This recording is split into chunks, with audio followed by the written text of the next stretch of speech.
Hi! Ako po si Pokwang at ako po ay gaganap bilang Pokwang. As Pokwang, as artistang Pokwang dito po sa programang Abot Kamay ng Pangarap. Ito na nga, bigla na lang may pa-call time na at tumugma naman sa aking schedule, diba? Hindi ko tatanggihan yan, diba? Siyempre, Diyos ko, no? Isa sa mga top rating talaga and hinahanga ang programa. Teka lang! ABC! Hey! Airway! Ay, nakakaloka. Talagang makatotohanan at pinag-aralan, no? Airway! Yan, airway! Speed! Breathing! Nurse!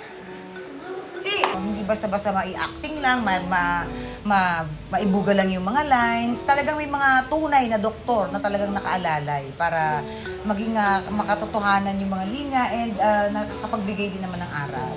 Siyempre, diba? Good vibes lang.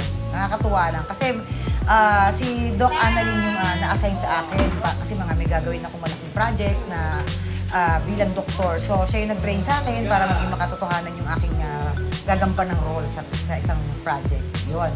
Ganun!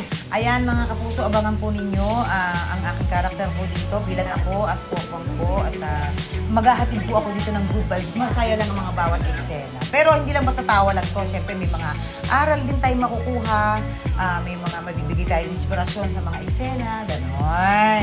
Yan. Abangan niyo po ako dito po sa Abot Kamay na Pangarap. Siyempre sa afternoon prime ng GMA.